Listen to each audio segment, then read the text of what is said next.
కుంభమేళా గురించి చెప్పుకుంటున్నాం కదా. సరే 3 ఏళ్ళకోసారి వస్తున్నాయి, 6 ఏళ్ళకోసారి వస్తున్నాయి, 12 ఏళ్ళకోసారి వస్తున్నాయి.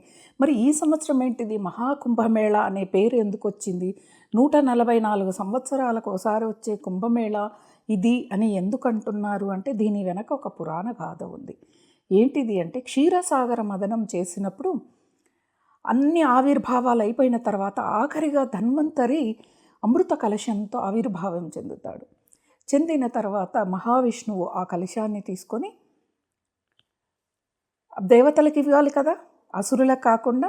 అప్పుడు మోహిని అవతారం ఎత్తి స్వామివారు అసురులని మోహింపచేసి దేవతలకి అమృతాన్ని పంచుతున్నప్పుడు భూమి మీద, అది భారతదేశంలో 4 చుక్కలు పడ్డాయి 4 ప్రదేశాల్లో. అవి అమృతమైన నదులుగా మారాయి అని చెప్పి పురాణ గాథ. ఇది జరిగింది ఎప్పుడు? మనం ఇప్పుడు 48వ కలియుగంలో ఉన్నామండి. కలియుగం 48 సార్లు రిపీట్ అయింది. అంటే మొదటి మన్వంతరం, మొదటి యుగం త్రేతాయుగంలో జరిగింది ఇది.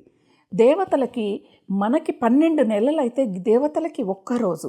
అలా దేవతలు 12 సంవత్సరాలు ఈ క్షీరసాగర మదనాన్ని చేశారని, ఇలా 12 × 12 లెక్కేస్తే 144 వచ్చాయి. కాబట్టి అప్పటి నుంచి 144 ఏళ్ళకోసారి మహాకుంభమేళాగా చేసుకుంటూ మనం ఈ పుణ్యాన్ని సంతరించుకుంటూ ఉంటాం.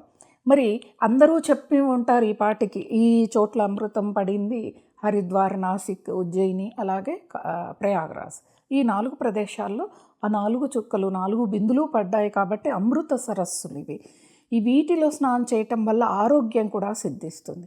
ఎలా ఆరోగ్యం సిద్ధిస్తుంది అంటే నాగసాధువులు, అఘోరాలు మొదటగా స్నానం చేస్తారు ఇక్కడ. వాళ్ళు స్నానం చేయటం వల్ల మనకేంటిది ఆరోగ్యం అంటే, భారతదేశ సనాతన సాంప్రదాయంలో విభూతికి, అదే బూడిదకి చాలా విశేషత ఉంది. మనం అనేక కథనాలు చెప్పుకున్నాం. ఆ విభూతి ధరించటం వల్ల వచ్చే పుణ్యం ఏంటిది, ఆరోగ్యం ఏంటిది అనే కథనాలు చాలా చెప్పుకున్నాం. అలా వాళ్ళు ఎప్పుడూ కూడా విభూతిని ధరించి ఉంటారు. ఆ విభూతి యాంటీబయాటిక్గా పనిచేస్తుంది. ఈ నాగసాధువులు, అఘోరాలు, సన్యాసులు వీళ్ళంతా మొదటగా ఈ కుంభమేళాలో స్నానం చేయటం వల్ల తర్వాత భక్తులకి ప్రవేశం కల్పిస్తారు. అప్పుడు వీళ్ళు ఆ నదిలో స్నానం చేయటం వల్ల పాప పరిహారము, అనారోగ్య సమస్యలు రాకుండా కాపాడటం, ఇవన్నీ కూడా జరుగుతాయి. అందుకే మొదటగా అఘోరాలకి, నాగసాధువులకి మాత్రమే కుంభమేళాలో స్నానం చేసే అనుమతి మాత్రం ఉంటుంది.